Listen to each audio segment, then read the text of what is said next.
Hello everyone, welcome to the second part of our lesson on 9.6. This is also going to be our last lesson of the school year. And we left off with using inverse trigonometric ratios to find angle measurements. In today's lesson, we are going to solve a right triangle, which means to find all the unknown side lengths and angle measures.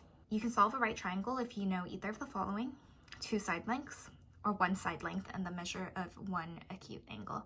I'm sorry about the typos. In example 3, we're going to be given right triangles where we know 2 of the side lengths. And then we are going to solve the right triangle by finding the lengths of the missing side and the missing angles. In A, triangle ABC has a leg length of 3 and another leg length of 2. In order to find the length of side C, we want to use Pythagorean theorem. This is going to give me that c squared is equal to 13. And we want to take the square root of both sides. And I get that c is equal to the square root of 13.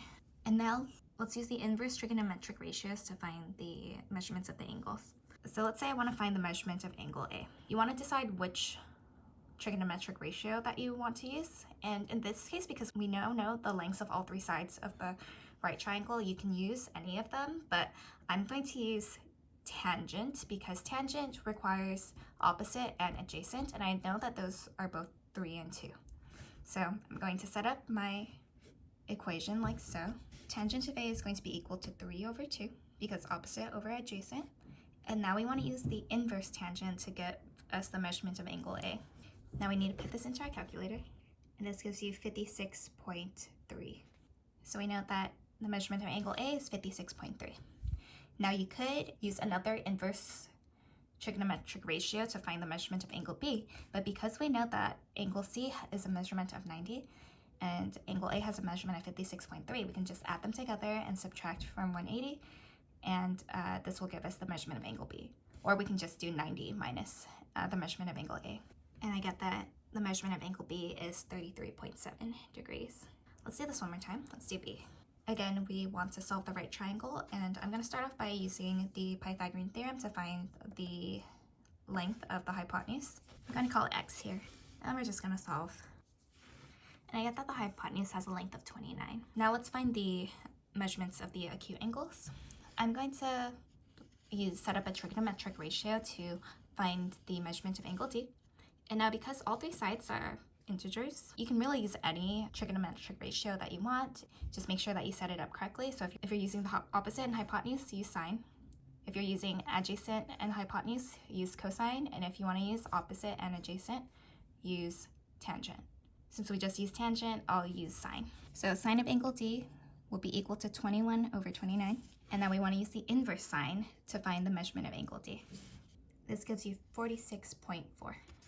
And now in order to find the measurement of angle E, let's just subtract 90 and 46.4, and this gives you 43.6 degrees.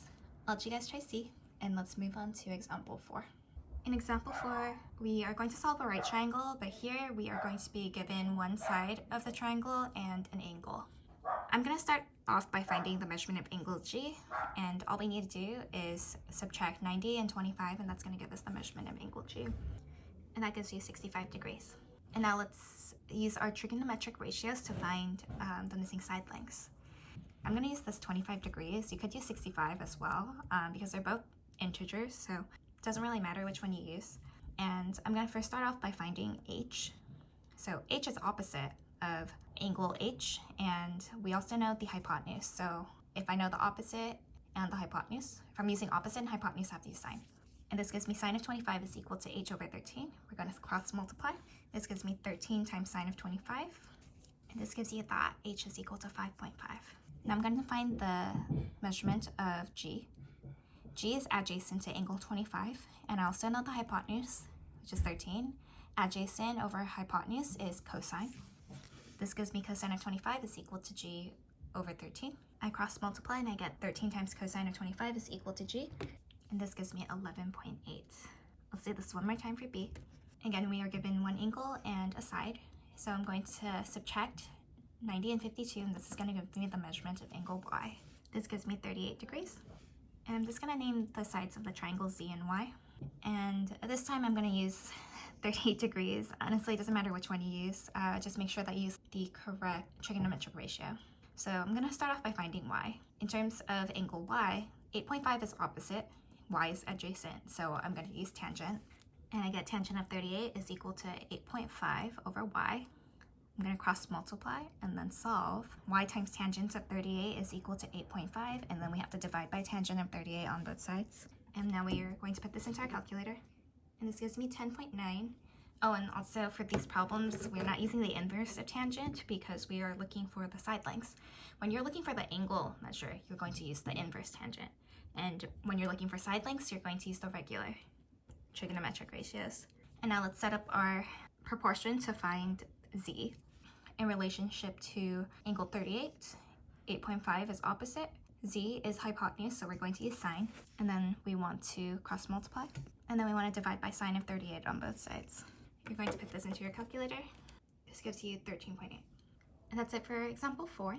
I'll let you guys try C, and we'll move on to our last example. A boat is pulled in by a winch on a dock 12 feet above the deck of the boat. When the winch is fully extended to 25 feet, what is the angle of elevation from the boat to the winch? So we are looking for this angle right here, which is the angle of elevation, the angle that's going up from the boat to the winch. And in relationship to this angle, we know the side that's opposite it and the hypotenuse. So we are going to use sine. Oh, and this sine symbol right here, it's called theta, and it's just a angle symbol that mathematicians like to use. You could use x. Honestly, it doesn't really matter. I'm just used to using theta. And I know that the sine of this angle is going to be equal to 12 over 25. So as we want to find the angle measure, we are going to use inverse sine. This gives me an angle measure of 28.7. I'll let you guys try B, which is done in a very similar way. And that's it for our lesson for today. Please let me know if you have any questions. I hope you have a wonderful day. Congrats, you made it to the end of Math 2, and take care.